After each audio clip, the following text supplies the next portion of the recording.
Ada satu perasaan yang sulit dijelaskan dengan kata-kata, namun hampir semua orang pernah mengalaminya. Perasaan ketika hidup seolah berjalan di tempat, meski tubuh terus bergerak dan waktu terus berjalan. Kamu mencoba berbagai cara, membaca buku, menonton video motivasi, berdiskusi dengan orang lain, bahkan memaksa diri untuk berubah, namun hasilnya selalu kembali ke titik yang sama. Masalah yang itu lagi, konflik yang itu lagi, pola yang berulang seperti lingkaran tanpa ujung. Rasanya seperti berlari kencang tetapi tidak pernah benar-benar maju.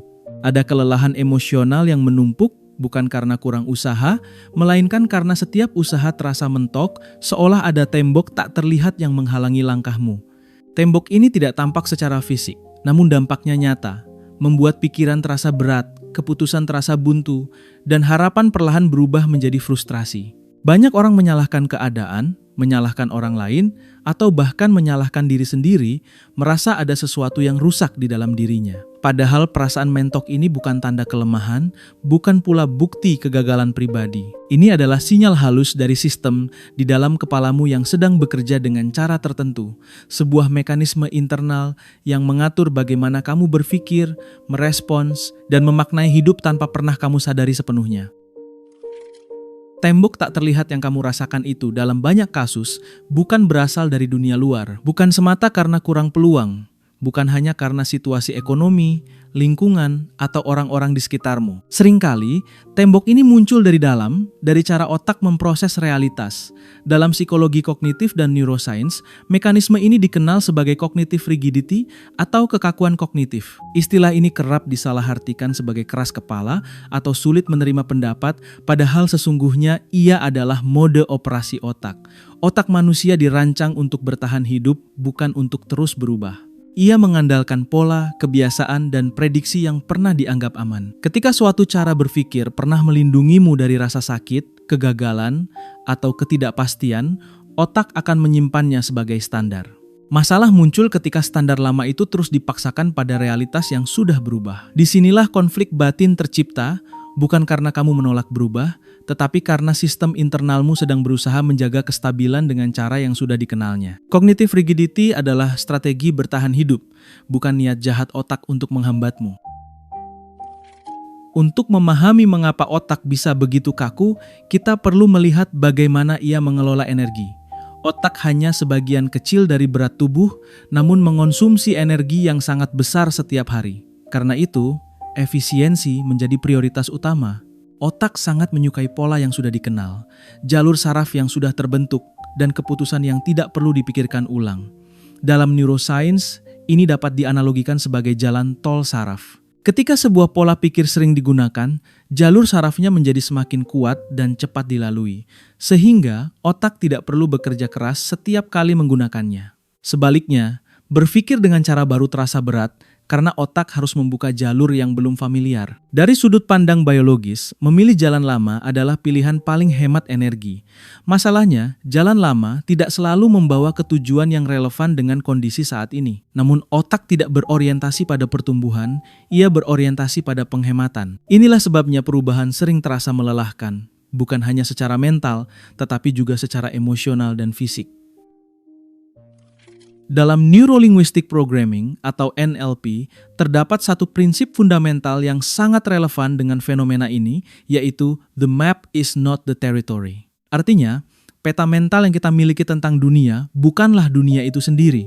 Peta hanyalah representasi, hasil penyaringan pengalaman, bahasa, emosi, dan keyakinan. Penderitaan muncul ketika seseorang terlalu melekat pada petanya, lalu memaksakan peta tersebut ke atas realitas yang bersifat dinamis. Ketika peta mental menjadi kaku, setiap perbedaan terasa mengancam. Bukan karena kenyataannya berbahaya, tetapi karena ia tidak sesuai dengan kerangka internal yang sudah terbentuk. Disinilah konflik batin berkembang. NLP memandang bahwa perubahan sejati tidak selalu dimulai dengan mengubah dunia luar, melainkan dengan memperbarui peta internal. Selama peta dianggap sebagai kebenaran mutlak, fleksibilitas tidak akan muncul. Namun ketika peta disadari sebagai alat, ruang untuk pertumbuhan mulai terbuka secara alami. Jika kamu merasa frustrasi, lelah, atau bahkan marah pada diri sendiri karena merasa kaku, penting untuk berhenti sejenak dan memberi ruang pada perasaan itu. Perasaan tersebut valid. Otak manusia memang dirancang untuk mencari kepastian. Ketidakpastian dipersepsikan sebagai ancaman, sementara kepastian memberi rasa aman. Karena itu, wajar jika otak menolak perubahan dan mempertahankan pola lama. Ini bukan tanda kelemahan karakter, melainkan tanda bahwa sistem sarafmu bekerja sesuai fungsinya. Banyak orang menambah penderitaan dengan menyalahkan diri sendiri karena tidak bisa berubah lebih cepat, padahal mereka sedang berhadapan dengan mekanisme biologis yang sangat kuat. Dengan memvalidasi perasaan ini, kamu berhenti menciptakan konflik tambahan di dalam diri. Perubahan yang berkelanjutan justru dimulai dari pemahaman dan empati terhadap cara kerja otak, bukan dari paksaan atau kemarahan. Kabar baiknya, kekakuan mental bukanlah takdir genetik yang permanen. Fleksibilitas mental adalah keterampilan biologis. Otak memiliki kemampuan luar biasa yang disebut plastisitas, yaitu kemampuan untuk membentuk dan mengubah jalur saraf sepanjang hidup. Cara berpikirmu saat ini bukan vonis seumur hidup, melainkan hasil latihan masa lalu. Sama seperti otot yang bisa menjadi kaku karena jarang dilatih dengan variasi gerakan, pikiran pun bisa menjadi kaku karena terus menggunakan pola yang sama. Dan sama seperti otot, ia bisa dilenturkan kembali dengan latihan yang tepat. Fleksibilitas bukan bakat langka, melainkan kapasitas alami yang sering tidak digunakan secara sadar. Dengan pendekatan yang sesuai dengan cara kerja otak, perubahan tidak lagi terasa seperti perlawanan, melainkan proses belajar yang selaras dan realistis. Pada titik ini, undangan terpenting bukanlah untuk langsung berubah, melainkan untuk mulai mengamati. Mengamati pikiran sendiri dengan rasa ingin tahu, bukan dengan penghakiman. Seperti seorang teknisi yang membuka mesin untuk memahami cara kerjanya, kamu akan mulai melihat pola, respons otomatis, dan batasan yang selama ini bekerja di balik layar kesadaran. Dengan memahami mesin di balik kekakuan mental, kamu tidak lagi terjebak dalam keyakinan bahwa masalahmu bersifat personal atau moral. Ini adalah sistem, dan setiap sistem bisa dipelajari. Di bagian selanjutnya, kita akan masuk lebih dalam ke mekanisme otak yang membentuk pola ini, agar kamu tidak hanya merasa dimengerti, tetapi juga siap mengambil kembali kendali atas cara berpikirmu sendiri. Otak manusia membangun cara berpikirnya melalui jalur saraf yang terbentuk dari pengalaman berulang.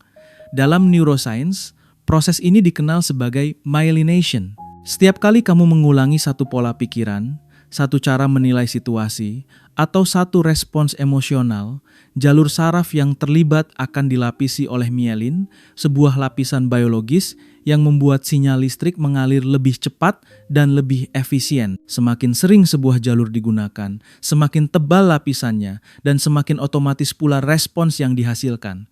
Inilah sebabnya mengapa pikiran tertentu muncul begitu cepat tanpa perlu dipikirkan ulang. Otak tidak sedang memilih, ia sedang menjalankan kebiasaan. Dalam konteks ini, kebiasaan berpikir bekerja persis seperti kebiasaan fisik. Awalnya perlu usaha, tetapi lama-kelamaan menjadi refleks. Masalah muncul ketika jalur yang sudah diaspal tebal itu tidak lagi relevan dengan situasi saat ini. Namun karena ia sudah efisien, otak tetap menggunakannya. Dari sinilah kekakuan mental lahir, bukan dari niat buruk, tetapi dari sistem biologis yang terlalu mahir dalam menghemat energi. Di dalam otak ada dinamika menarik antara dua wilayah utama yang berperan besar dalam fleksibilitas dan kekakuan mental, yaitu prefrontal cortex dan basal ganglia. Prefrontal cortex adalah bagian otak yang bertanggung jawab atas penalaran, pengambilan keputusan sadar, perencanaan, dan kemampuan melihat berbagai kemungkinan. Disinilah fleksibilitas kognitif hidup.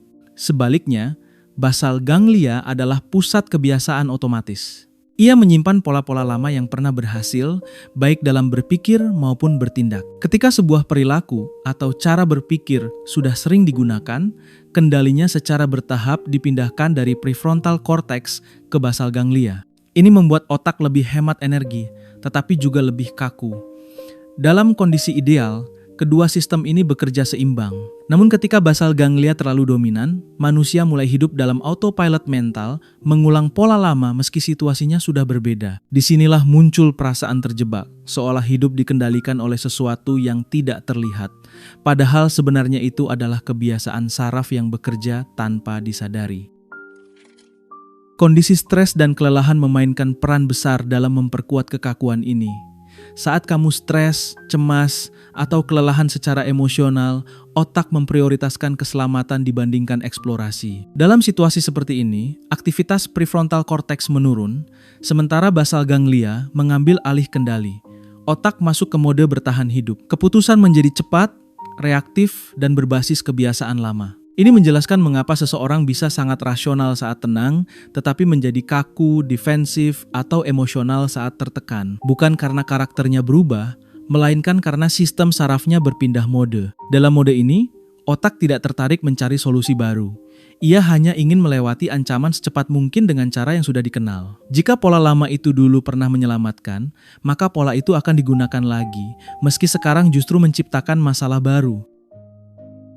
Dalam Neuro-Linguistic Programming atau NLP, kondisi ini dikenal sebagai program behavior. Ini adalah saat manusia bereaksi, bukan merespons. Respons melibatkan kesadaran dan pilihan, sedangkan reaksi adalah keluaran otomatis dari program lama. Ketika seseorang berkata, "Aku tahu ini tidak rasional, tapi aku tetap melakukannya." Sebenarnya, ia sedang menyadari konflik antara kesadaran dan kebiasaan saraf. Program lama berjalan lebih cepat daripada kesadaran.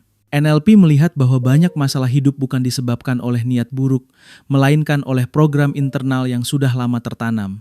Selama program ini tidak disadari, manusia merasa seolah tidak punya pilihan. Namun ketika mekanisme ini dipahami, muncul jarak antara stimulus dan respons. Jarak inilah yang menjadi pintu masuk perubahan. Tanpa kesadaran terhadap program behavior, seseorang akan terus mengulangi pola yang sama sambil berharap hasil yang berbeda. Aspek kimia otak juga berperan besar dalam mempertahankan kekakuan mental. Ketika seseorang menghadapi ketidakpastian atau tantangan terhadap keyakinannya, tubuh sering melepaskan kortisol, hormon stres. Kortisol memberi sinyal ancaman, membuat otak fokus pada perlindungan diri. Dalam kondisi ini, mencoba berpikir fleksibel terasa tidak nyaman, bahkan menyakitkan. Sebaliknya, dopamin dilepaskan ketika otak mendapatkan sesuatu yang familiar dan bisa diprediksi. Inilah sebabnya mengapa mempertahankan keyakinan lama terasa lebih nyaman dibandingkan membuka diri pada perspektif baru. Otak secara kimiawi memberi hadiah pada kepastian, meski kepastian itu membatasi. Ini bukan soal logika, melainkan soal biologi. Selama perubahan dipersepsikan sebagai ancaman, otak akan menolaknya. Memahami dinamika dopamin dan kortisol membantu kita berhenti menyalahkan diri sendiri, karena resistensi terhadap perubahan seringkali bersifat neurokimia, bukan moral. Fenomena ini menjadi sangat jelas ketika keyakinan seseorang ditantang. Bahkan individu yang sangat cerdas bisa bersikap irasional, defensif, atau agresif saat pandangannya digoyang. Dalam neuroscience, kondisi ini dikenal sebagai amigdala hijack. Amigdala, pusat emosi dan ancaman, mengambil alih kendali ketika otak mendeteksi bahaya psikologis. Pada saat ini, logika menjadi kabur, dan tujuan utama otak hanyalah melindungi identitas dan rasa aman. Itulah sebabnya diskusi bisa berubah menjadi konflik, dan perbedaan pendapat terasa seperti serangan pribadi. Kekakuan mental pada titik ini bukan pilihan sadar, melainkan refleks biologis. Tanpa pemahaman tentang mekanisme ini, seseorang akan terus mengulang konflik yang sama sambil merasa bahwa dunia tidak pernah mau mengerti dirinya. Semua mekanisme biologis ini tidak bekerja dalam ruang hampa. Mereka diperkuat dan dipelihara oleh sesuatu yang kita gunakan setiap hari tanpa disadari, yaitu bahasa. Kata-kata yang kita ucapkan, baik ke orang lain maupun ke diri sendiri, berperan sebagai penguat jalur saraf. Bahasa menjadi jembatan antara struktur otak dan pengalaman hidup. Di bagian selanjutnya, kita akan melihat bagaimana bahasa bukan hanya mencerminkan cara berpikir, tetapi juga secara aktif membentuk dan mengunci pola mental tertentu. Dari sinilah kita mulai memahami bahwa kekakuan mental tidak hanya hidup di otak, tetapi juga di dalam kata-kata yang kita pilih setiap hari.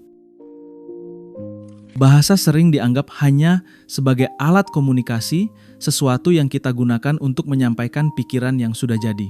Namun dari sudut pandang neuroscience dan psikologi kognitif, bahasa justru bekerja sebaliknya. Bahasa membentuk pikiran sebelum pikiran itu terasa sadar. Setiap kata yang kita gunakan memberi batas pada apa yang bisa kita lihat, rasakan, dan bayangkan. Ketika seseorang mengatakan sesuatu, otaknya tidak hanya mendengar bunyi, tetapi juga membangun struktur makna di dalam jaringan saraf. Inilah yang dikenal sebagai linguistic determinism, gagasan bahwa bahasa memengaruhi cara manusia memahami realitas. Jika kosakata kita sempit dan absolut, maka persepsi kita pun menjadi sempit dan kaku. Otak belajar mengenali dunia melalui label. Semakin kaku label yang digunakan, semakin kaku pula cara otak mengorganisasi pengalaman. Bahasa bukan cermin pasif dari pikiran, melainkan perangkat lunak aktif yang terus memperbarui atau justru membekukan cara kerja otak. Tanpa disadari, banyak orang hidup di dalam batasan bahasa yang mereka ulang setiap hari. Dalam Neuro-Linguistic Programming atau NLP, salah satu pola bahasa yang sangat berkaitan dengan kekakuan mental adalah modal operators of necessity. Ini adalah kata-kata seperti harus, pasti, tidak mungkin, selalu, dan tidak pernah.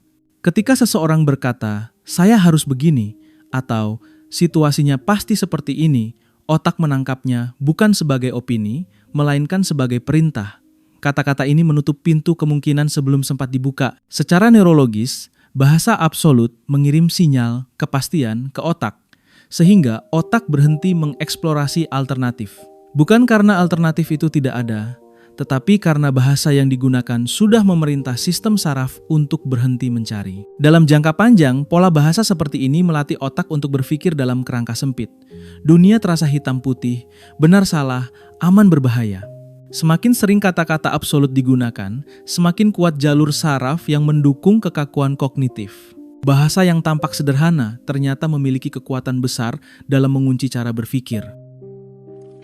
Selain itu, NLP juga menjelaskan tentang filter bahasa yang disebut deletion. Ini adalah proses ketika otak secara otomatis menghapus sebagian informasi dari realitas karena dianggap tidak relevan dengan peta mental yang sudah ada. Bahasa yang kaku memperkuat proses penghapusan ini. Ketika seseorang berkata, "Aku tidak punya pilihan," otak benar-benar berhenti mencari pilihan lain. Informasi yang bertentangan dengan keyakinan itu diabaikan, meski sebenarnya ada di depan mata. Deletion bukan kebohongan, melainkan penyaringan ekstrem. Otak melindungi konsistensi internal dengan cara menghapus data yang tidak cocok. Masalahnya, hidup bersifat kompleks dan penuh nuansa. Ketika terlalu banyak informasi dihapus, keputusan yang diambil menjadi miskin perspektif. Orang merasa yakin, tetapi sebenarnya ia hanya melihat sebagian kecil dari realitas. Kekakuan mental diperkuat bukan karena kurang informasi, melainkan karena terlalu banyak informasi yang disaring keluar oleh bahasa internal yang sempit. Filter berikutnya adalah distortion, yaitu ketika bahasa tidak hanya menghapus informasi, tetapi juga memelintir makna. Dalam kondisi kekakuan mental, perbedaan pendapat sering ditafsirkan sebagai serangan pribadi. Kritik netral terasa seperti penolakan. Saran terasa seperti ancaman. Distortion bekerja dengan cara menghubungkan peristiwa eksternal dengan makna emosional yang berlebihan. Ketika seseorang berkata dalam hati, "Dia tidak setuju denganku," berarti dia merendahkanku. Otak langsung mengaktifkan respons defensif. Bahasa internal yang terdistorsi membuat realitas terasa lebih berbahaya daripada yang sebenarnya. Akibatnya, fleksibilitas menurun karena setiap sudut pandang baru dianggap sebagai risiko. Distortion bukan tanda kurang cerdas, melainkan tanda bahwa sistem emosi sedang mendominasi interpretasi bahasa. Selama distorsi ini tidak disadari, seseorang akan terus bereaksi terhadap makna yang ia ciptakan sendiri, bukan terhadap fakta yang ada. Dari sisi neurologis, kata-kata absolut memiliki dampak langsung pada aktivitas otak. Ketika seseorang berkata, "Ini tidak mungkin," otak berhenti mengaktifkan jaringan pencarian solusi. Prefrontal cortex yang bertanggung jawab atas kreativitas dan fleksibilitas menurunkan aktivitasnya. Bahasa menjadi saklar biologis. Kalimat yang menutup kemungkinan mematikan proses eksplorasi di tingkat sinaptik. Sebaliknya, bahasa yang bersifat terbuka memberi ruang bagi otak untuk tetap aktif dan ingin tahu. Perbedaan ini sering tidak disadari karena terjadi sangat cepat. Banyak orang mengira mereka tidak kreatif atau tidak punya pilihan, padahal sebenarnya mereka telah memerintahkan otaknya sendiri untuk berhenti berpikir melalui kata-kata yang digunakan. Bahasa bukan hanya cerminan kondisi mental, tetapi juga pemicu langsung perubahan aktivitas saraf. Dampak dari pola bahasa yang kaku tidak berhenti di pikiran, tetapi merembet ke perilaku dan hubungan sosial. Orang menjadi sulit diajak berdiskusi karena setiap percakapan berubah menjadi pembuktian siapa yang benar. Hubungan kerja menjadi tegang karena perbedaan sudut pandang dianggap sebagai hambatan, bukan sumber ide.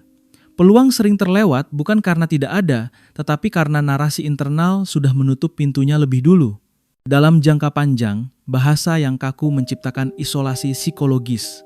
Seseorang merasa tidak dimengerti, padahal ia sendiri tidak memberi ruang bagi pemahaman baru. Kekakuan mental yang dipelihara oleh bahasa perlahan mengerdilkan dunia seseorang, membuat hidup terasa sempit dan berulang.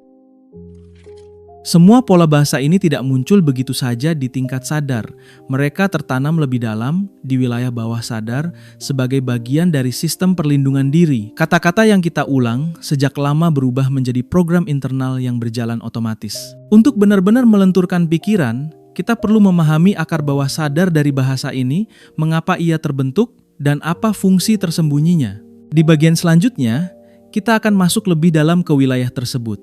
Menggali bagaimana pikiran bawah sadar mempertahankan kekakuan mental dan mengapa perubahan sering terasa begitu berat meski kita sudah memahami masalahnya secara logis.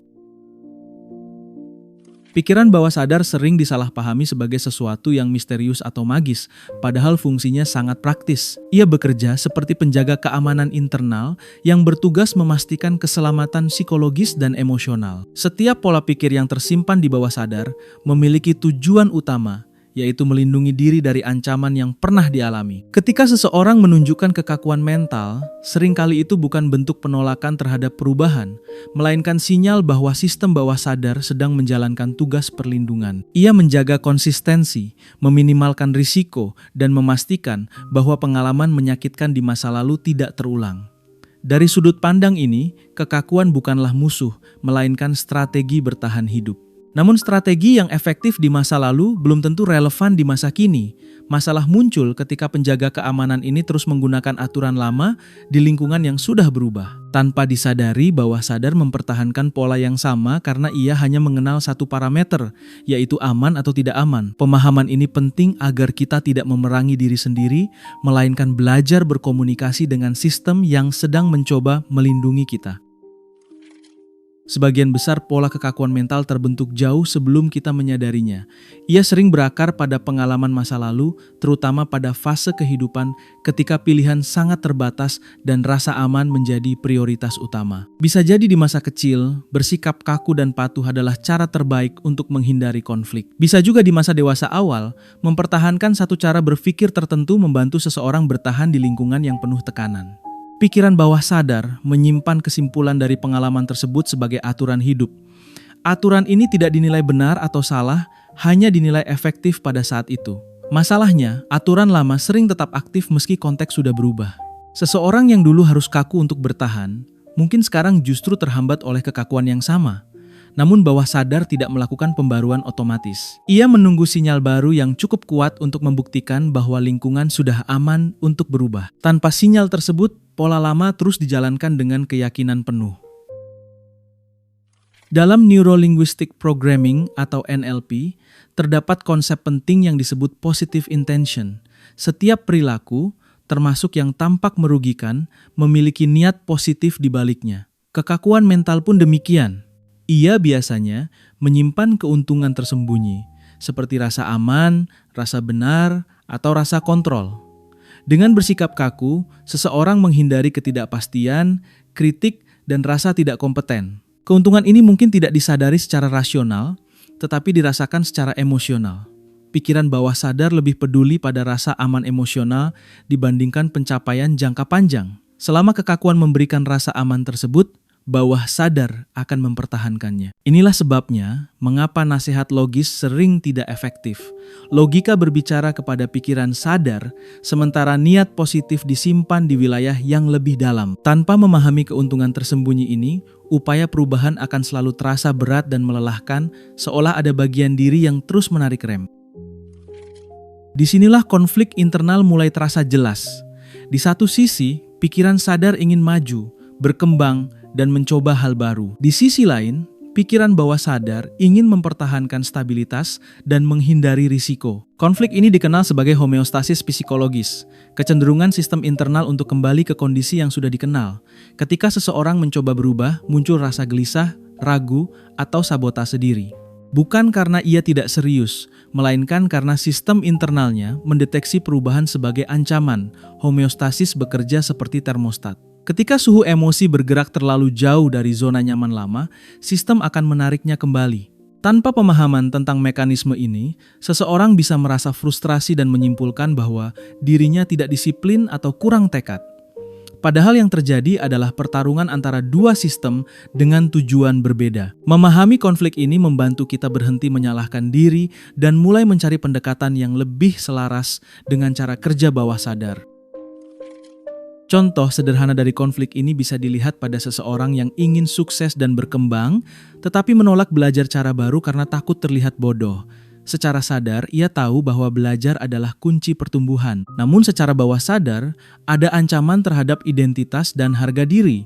Takut dinilai tidak kompeten, takut kehilangan citra, atau takut gagal di depan orang lain. Kekakuan mental dalam kasus ini berfungsi sebagai pelindung ego. Ia mencegah rasa malu dan penolakan, meski sekaligus menghambat kemajuan. Orang tersebut mungkin berkata bahwa ia malas atau tidak punya waktu, padahal yang bekerja adalah mekanisme perlindungan diri. Selama ketakutan ini tidak disadari, perubahan akan terus ditunda dengan alasan yang tampak rasional. Kekakuan menjadi benteng yang terasa aman, meski di baliknya terdapat potensi yang tidak pernah benar-benar terwujud. Menghadapi pola bawah sadar ini bukanlah tugas ringan. Banyak orang mencoba mengandalkan tekad dan disiplin, namun segera merasa kelelahan. Willpower bekerja di wilayah sadar, sementara pola yang ingin diubah berakar di wilayah bawah sadar. Inilah sebabnya mengapa perubahan yang dipaksakan sering tidak bertahan lama. Setiap kali energi sadar menurun, pola lama kembali muncul. Mengakui keterbatasan willpower bukanlah tanda menyerah, melainkan tanda kedewasaan psikologis. Perubahan yang berkelanjutan membutuhkan pendekatan yang lebih cerdas, yang mampu berbicara langsung dengan sistem bawah sadar. Tanpa strategi yang tepat, usaha perubahan akan terasa seperti berenang melawan arus yang kuat. Memahami ini membantu kita berhenti memaksa dan mulai mencari metode yang lebih selaras dengan struktur internal kita sendiri. Untuk mengubah pola yang begitu dalam, kita membutuhkan sesuatu yang lebih dari sekadar niat baik. Kita membutuhkan kode baru, bahasa baru, dan pengalaman baru yang bisa diterima oleh bawah sadar sebagai sinyal aman. Inilah titik masuk pendekatan Neuro-NLP, yaitu integrasi neuroscience dan neurolinguistic programming atau NLP untuk memodifikasi pola dari akarnya. Dengan teknik yang tepat, perubahan tidak lagi terasa sebagai ancaman, melainkan sebagai penyesuaian alami. Di bagian selanjutnya, kita akan mulai membahas intervensi praktis, alat-alat konkret yang dirancang untuk bekerja sejalan dengan cara otak dan bawah sadar beroperasi. Dari sinilah proses transformasi mulai bergerak dari pemahaman menuju tindakan nyata. Kabar paling menenangkan dalam sains otak adalah fakta bahwa otak bersifat plastis. Neuroplasticity adalah kemampuan otak untuk membentuk koneksi baru, melemahkan koneksi lama, dan mengatur ulang jaringan saraf sebagai respons terhadap pengalaman. Ini berarti kekakuan mental bukan kondisi permanen, melainkan hasil latihan yang bisa diubah dengan latihan baru. Bahkan di usia dewasa, otak tetap mampu belajar dan beradaptasi. Setiap kali kamu mencoba cara berpikir yang sedikit berbeda, kamu sedang menanam benih jalur saraf baru. Pada awalnya, jalur ini lemah dan terasa canggung. Namun dengan pengulangan yang tepat, ia menguat. Proses ini tidak membutuhkan perubahan drastis, justru membutuhkan konsistensi dalam langkah kecil. Dengan memahami neuroplasticity, perubahan tidak lagi terasa seperti pertarungan melawan diri sendiri, tetapi sebagai proses biologis yang wajar dan terukur. Otak tidak menolak perubahan, ia hanya membutuhkan cara yang aman dan bertahap untuk melakukannya. Salah satu teknik dasar dalam Neuro-Linguistic Programming atau NLP adalah pattern interrupt. Teknik ini bertujuan memutus pola otomatis sebelum ia berjalan terlalu jauh.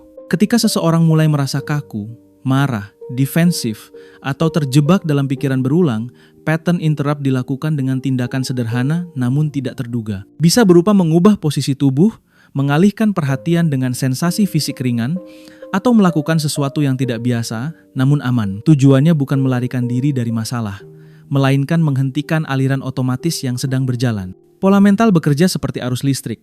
Selama arus mengalir tanpa gangguan, respons lama akan terus muncul.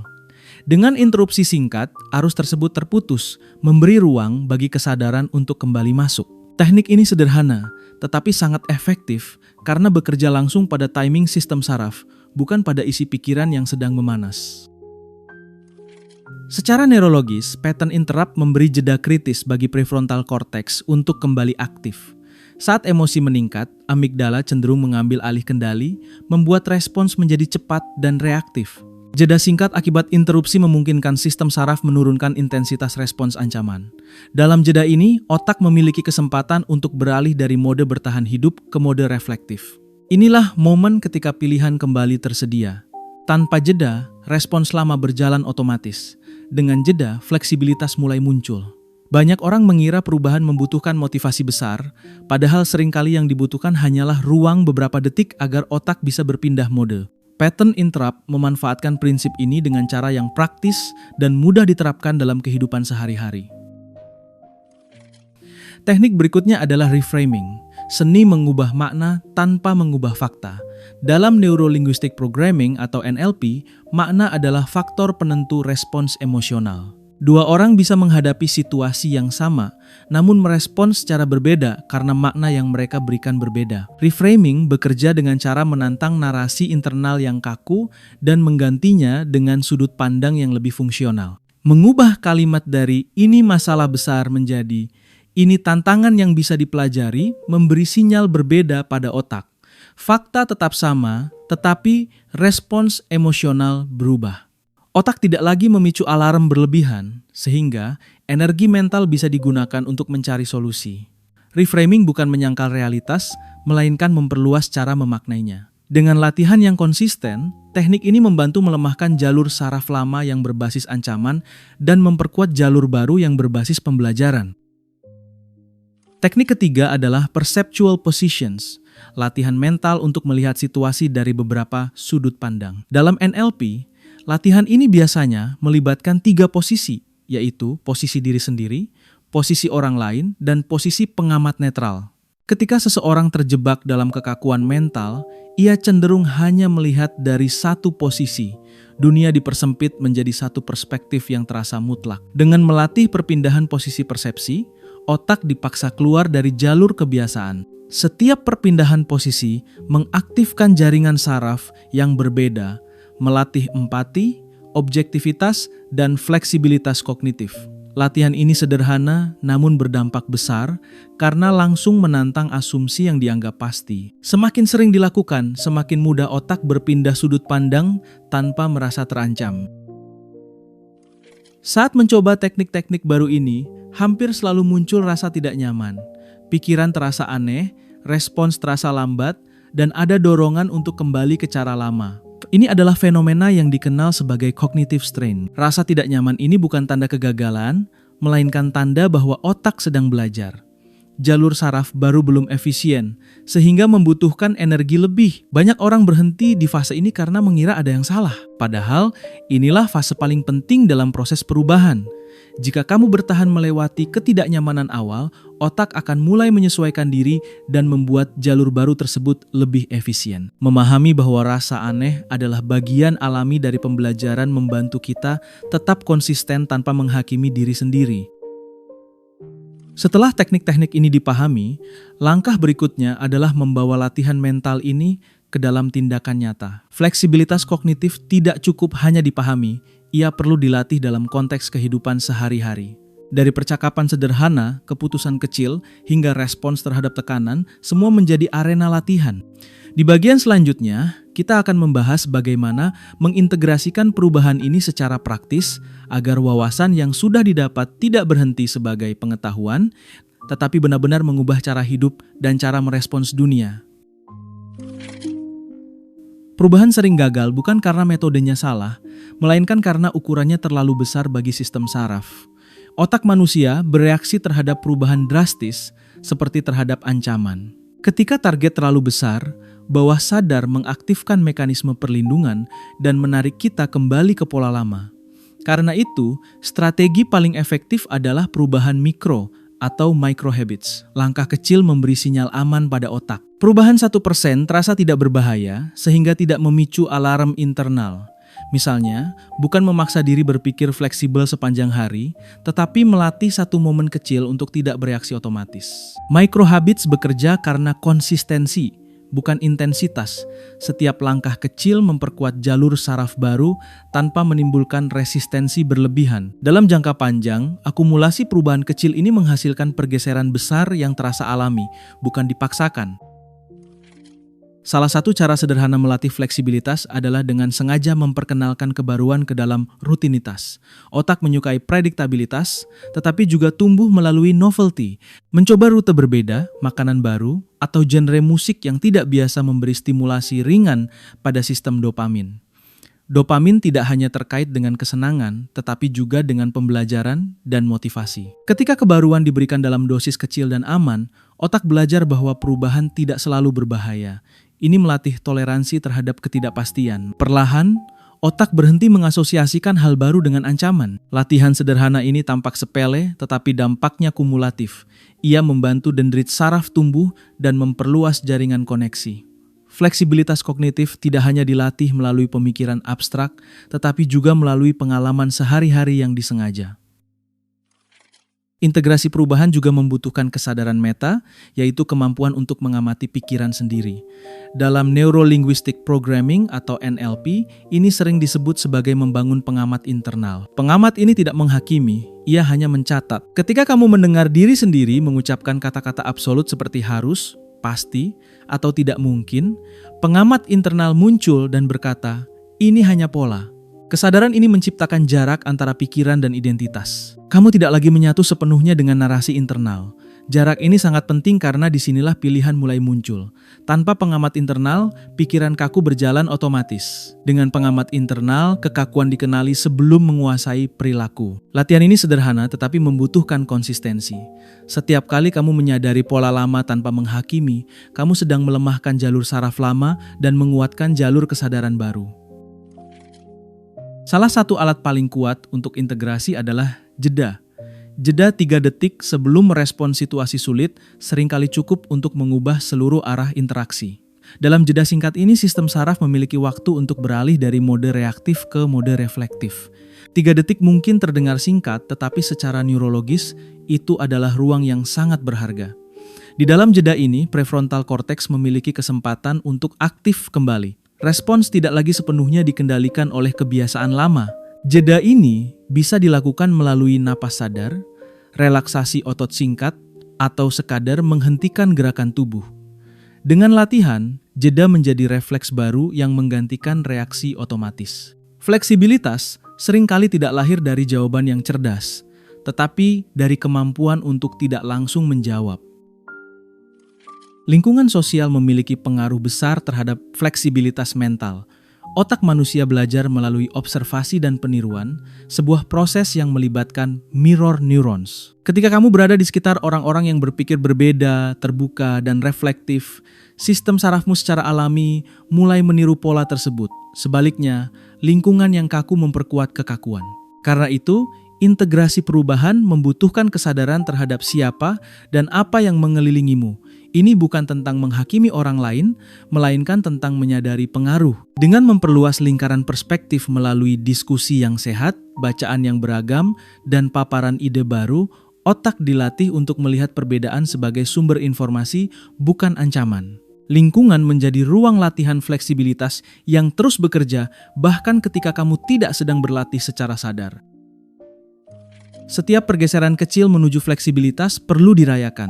Otak belajar melalui penguatan. Ketika sebuah respons fleksibel diakui dan dihargai, baik secara sadar maupun emosional, jalur saraf yang terlibat diperkuat. Ini dikenal sebagai reinforcement learning. Banyak orang hanya fokus pada kesalahan dan kekakuan yang masih muncul, sehingga melewatkan momen kemajuan kecil. Padahal, pengakuan terhadap perubahan mikro memberi sinyal pada otak bahwa perilaku baru ini layak dipertahankan. Perayaan tidak harus besar. Cukup dengan menyadari, tadi aku memilih respons yang berbeda.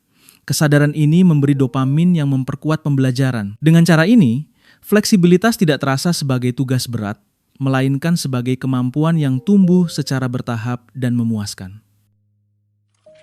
Ketika perubahan mulai terintegrasi ke dalam keseharian, muncul perasaan baru, yaitu rasa memiliki pilihan.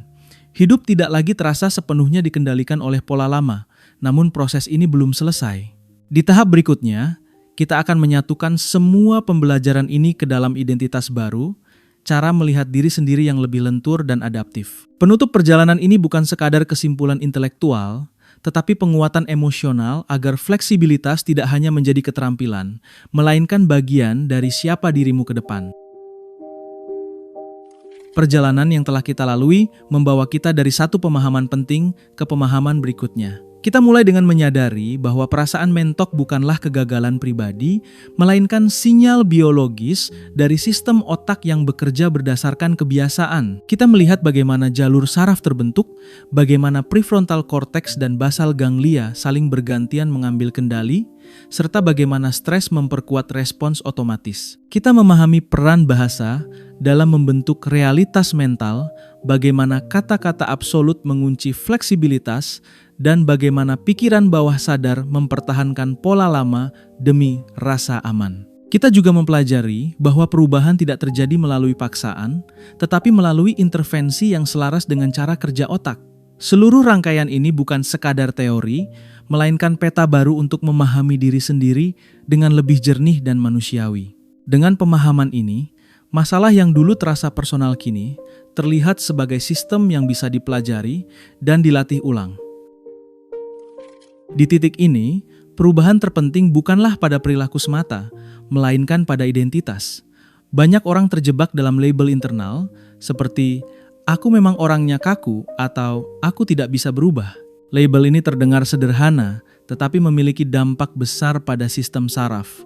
Identitas berfungsi sebagai kerangka utama bagi otak dalam menentukan apa yang mungkin dan apa yang tidak. Ketika identitas diubah dari sesuatu yang statis menjadi proses yang dinamis, fleksibilitas mulai mengakar. Alih-alih melihat diri sebagai orang yang kaku, kamu mulai melihat diri sebagai seseorang yang sedang belajar beradaptasi. Perubahan kecil dalam identitas ini memberi izin biologis bagi otak untuk bereksperimen tanpa rasa ancaman. Identitas baru ini tidak menuntut kesempurnaan, ia hanya menuntut keterbukaan. Dari sinilah pertumbuhan berkelanjutan menjadi mungkin.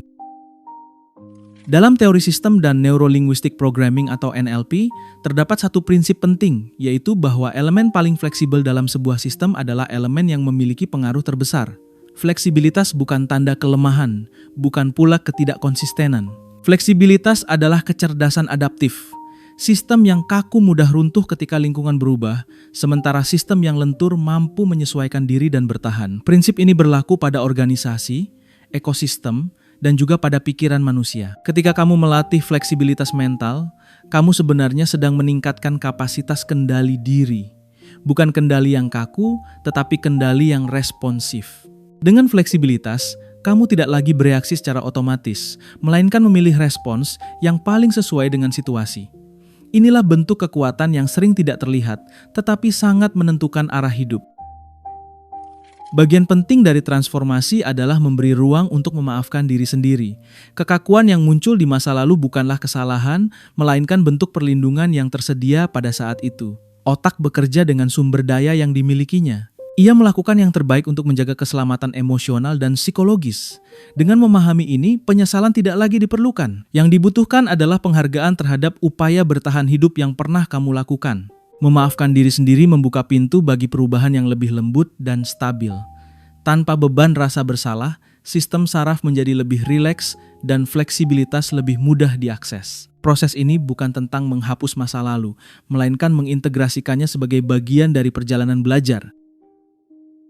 Sekarang, bayangkan dirimu di masa depan menghadapi situasi yang dulu memicu kekakuan. Bayangkan dirimu mampu berhenti sejenak, mengamati pikiran yang muncul, dan memilih respons dengan tenang. Bayangkan perbedaan pendapat tidak lagi terasa mengancam, tetapi menjadi sumber informasi. Bayangkan dirimu mampu bergerak dengan elegan di tengah perubahan, tanpa kehilangan arah atau jati diri.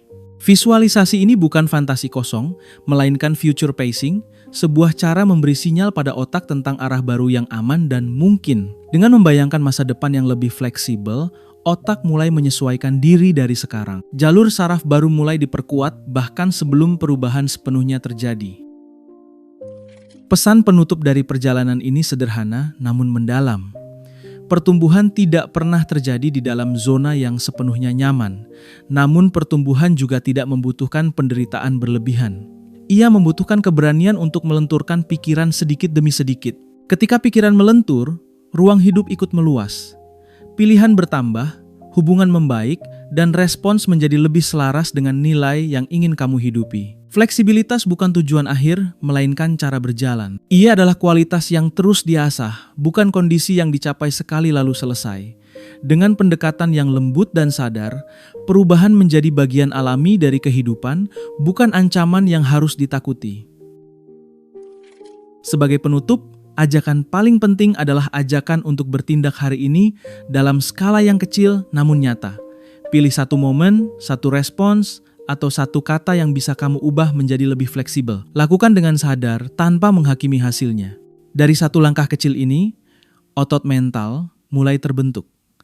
Jika perjalanan ini terasa bermakna, teruslah melatih fleksibilitas bersama NeuroNLP. Berlangganan bukan sekadar mengikuti kanal, tetapi komitmen untuk terus belajar memahami pikiran, bahasa, dan otak sebagai alat pertumbuhan. Perubahan besar selalu dimulai dari kesediaan untuk melihat diri sendiri dengan cara yang baru.